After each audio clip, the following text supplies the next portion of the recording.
What is going on, everybody? It is Sticky, and today I'm going to be sharing with you guys my very first mock draft for the Houston Texans 2017 draft. And I'm going to do a few of these mock drafts. This is going to be my very first one. My next one's probably going to be after the scouting combine, and then another one after pro days, and probably another one right before the draft, just to see where we stand. Because players do drop and rise throughout the whole draft process. So let's just dive right into it. With the first pick, 25th overall, I don't know how he fell. And this is the Texans' probably biggest need. And this is probably the best player at this position. And I'm probably about to butcher his name, but Ryan Ramczyk, offensive tackle from Wisconsin. I don't know how to pronounce his name, but he is arguably the best offensive tackle in the draft. And offensive tackle is the Texans' biggest need right now. So I'm pretty happy about that. I highly doubt he's going to actually fall to the 25th pick in the real draft. But I mean, anything could happen. And I'm kind of hoping it does happen. With the second pick, I have the Texans selecting another hard name to pronounce, Obi Melifonwu, safety out of Connecticut. The Texans have shown a lot of interest in this guy, and it's clear to see why. He has a knack for fighting the ball, bats it away. He's 6'4", he's not scared to make a tackle, and after what those midgets up in New England did to the Texans, especially to Kareem Jackson and what's his name, Corey Moore, freaking Edelman and Chris Hogan snagged all over them, they need a safety. It's pretty obvious. So he's a perfect fit. Maybe even a day one starter, depending what to do with Demps and Kareem Jackson, because Kareem Jackson could possibly move to safety.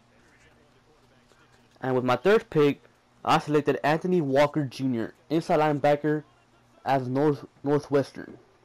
Now, we do have Brian Cushing and Benardrick McKinney, but Brian Cushing's days in Houston are numbered. And Walker could possibly replace Brian Cushing. And we need linebackers that can cover. We saw it in New England. We saw it against the Raiders in the first game where we got robbed in Mexico City. Our linebackers can't cover. I love Benardrick McKinney. He's a great tackler. He's a great instinctive player. But he just cannot cover running backs. Can't cover. This guy, he can cover. And with the fourth pick, fourth round, I selected Dante Foreman. You guys know who Dante Foreman is. He's that beast of a running back out of Texas. I don't know why this guy is not projected to go any higher, but he's just an absolute monster. And I know what you guys are probably thinking, but Sticky, the Texans have Lamar Miller. The Texans have Alfred Blue. They have Jonathan Grimes. They have Akeem Hunt, Tyler Irvin. Well, Alfred Blue is supposed to be a bruiser, a power back, but he's not. He's terrible. Alfred Blue is an absolutely terrible running back, and I do expect him to be out of Houston next season. And although Jonathan Grimes does great things, I'm not expecting him to be back next season either. And Tyler Irvin, he's just a bad football player. So, and Dante Foreman, he could get you those 1-2 yards that you need to pick up a first down. He's the type of running back we need here in Houston. Lamar Miller is good, but he's good in open space.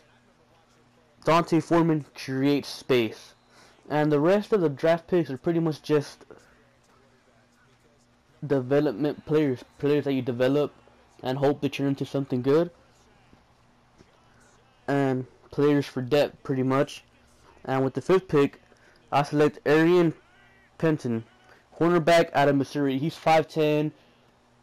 These days he is considered pretty small, but we have four corners that are all pretty solid. Well, three of them are good. Kareem Jackson's probably average, but all signs are pointing that he's moving to safety. And we only have three players there, and with Jonathan Joseph's injury history, as well as Kevin Johnson, broken foot 2 years in a row, he might need some depth at the cornerback position, because I'm not comfortable with Nelson being our fourth corner, because he's pretty damn bad. And with our 6th round pick, I selected Stevie, another difficult name to pronounce, Stevie Toikolavadu, defensive tackle, Southern California. He's a nose tackle. I am expecting Vince Wilfork to retire, and we can't go into the season with DJ Reader being our only nose tackle. And with our 7th pick, I don't know how he made it here, but KD Cannon, wide receiver out of Baylor. This guy is just explosive.